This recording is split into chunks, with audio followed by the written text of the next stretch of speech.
Hello everyone, Gyan Shakti Education Channel to আপোনালোকক স্বাগতম জনাইছো। আজি আপোনালোকৰ মাজলৈ লৈ আহিছো সোশ্যাল সায়েন্সৰ কেইটামান মোস্ট ইম্পৰ্টেন্ট কোৱেশ্চন। আমি অলৰেডি আলোচনা কৰি আছো, আপোনালোকে হয়তো সকলোৱে গম পায়। আজি কোৱেশ্চন কেইটা যথেষ্ট গুৰুত্বপূৰ্ণ হ'ব, সেইবাবে সকলোৱে শেষলৈকে চাই থাকিব।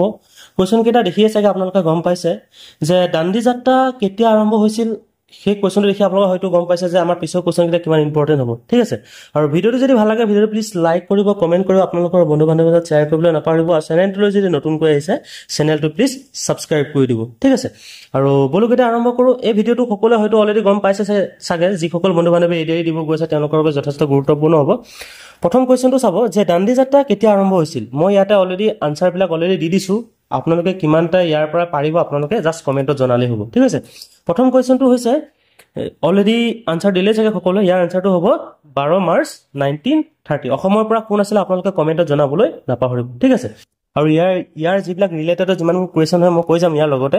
আৰু নেক্সট কুৱেশ্যনটো চাব যে কাক সীমান্ত গান্ধী বুলি জনা যায়। ঠিক আছে, ৰবীন্দ্ৰনাথ টেগৰ, মহাত্মা গান্ধী, জৱাহৰলাল নেহৰু, খান আব্দুল গফৰ খান। ঠিক আছে, ইয়াৰ আনচাৰটো দিব সকলোৱে।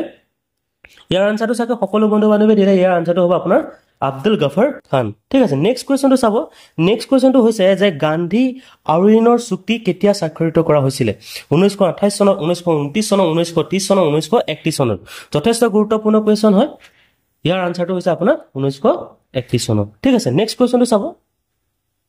নেক্সট কুৱেশ্যনটো হৈছে গান্ধীয়ে লণ্ডনৰ পৰা কেতিয়া বেৰিষ্টাৰ উপাধি লৈ ভাৰতলৈ ঘূৰি আহিছিলে। ইয়াৰ আনচাৰটো হৈছে সকলোৱে দিলে চাগে। ইয়াৰ আনচাৰটো হৈছে আপোনাৰ 1891 চনত। ঠিক আছে, নেক্সট কুৱেশ্যনটো চাব। নেক্সট কুৱেশ্যনটো হৈছে কিমান চনত চম্পৰণ সত্যাগ্ৰহ আৰম্ভ হৈছিলে। মই আজিৰ ভিডিঅ'টো যথেষ্টখিনি গুৰুত্বপূৰ্ণ কুৱেশ্যন লৈছোঁ, সকলোৱে শেষলৈকে চাই থাকিব প্লিজ।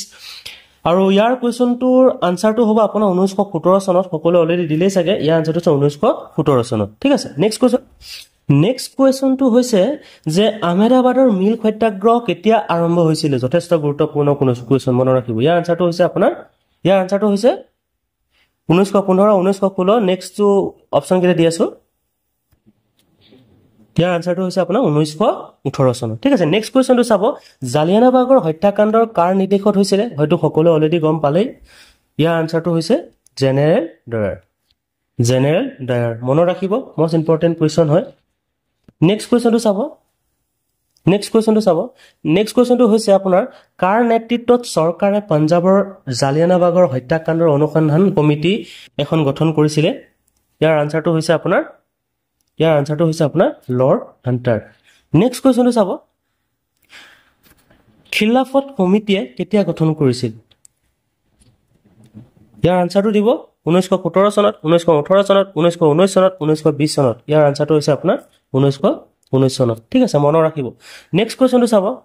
নেক্সট কুৱেশ্যন হৈছে ভাৰতীয় জাতীয় কংগ্ৰেছৰ কোনখন অধিৱেশনত গান্ধীজীয়ে আৰম্ভ কৰা অসহযোগ আন্দোলনক মান্যতা প্ৰদান কৰা হৈছিলে।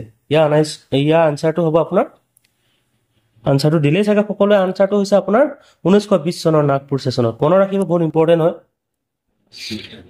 নেক্সট কুৱেশ্যনটো হৈছে যে চৌৰি চৌৰা হত্যাকাণ্ডৰ কেতিয়া সংঘটিত হৈছিলে। ইয়াৰ আনচাৰটো হ'ব আপোনাৰ 5 ফেব্ৰুৱাৰী 1922 চনত। ঠিক আছে, মনত ৰাখিব।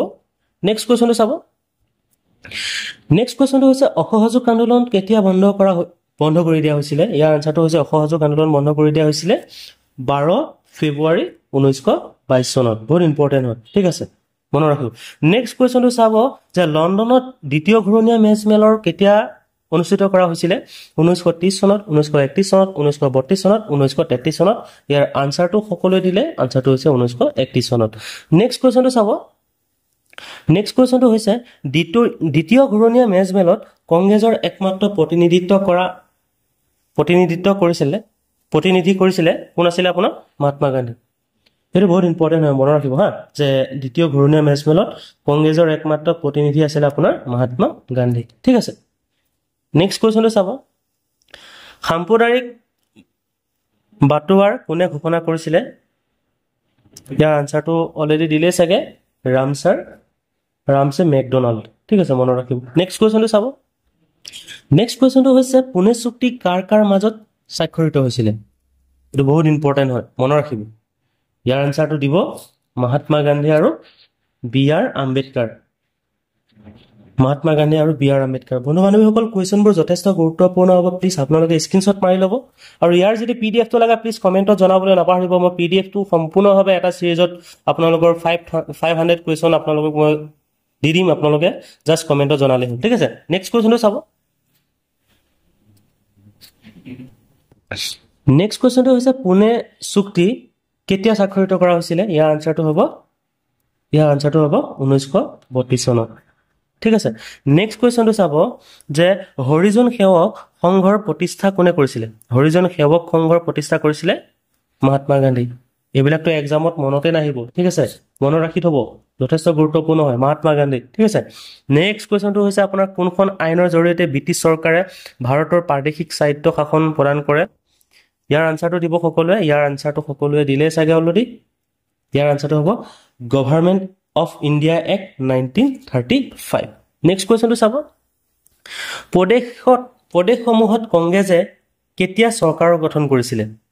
ইয়াৰ আনচাৰটো হৈছে আপোনাৰ 1937 চনত। ইয়াৰ আনচাৰটো হৈছে 1937 চন, ঠিক আছে। নেক্সট কুৱেশ্যনটো চাব। কংগ্ৰেছ চৰকাৰে কেতিয়া পদত্যাগ কৰিছিলে? ইয়াৰ আনচাৰটো হৈছে 1939। বন্ধু বান্ধৱীসকল, আপোনালোকে কমেণ্টত জনাব ভিডিঅ'টো কেনেকুৱা লাগিলে, যে ভিডিঅ'টো কুৱেশ্যনবোৰ ইম্পৰ্টেণ্ট হয়নে নহয়, আৰু এনেকুৱা ধৰণৰ ভিডিঅ'বোৰ পাবৰ কাৰণে আমাৰ চেনেলটো প্লিজ ছাবস্ক্ৰাইব কৰি ৰাখিব আৰু আপোনালোকৰ বন্ধু বান্ধৱীৰ মাজত শ্বেয়াৰ কৰিবলৈ নাপাহৰিব। পুনৰ লগ পোৱাৰ আশাৰে ধন্যবাদ। জয় অসম, জয় হিন্দ।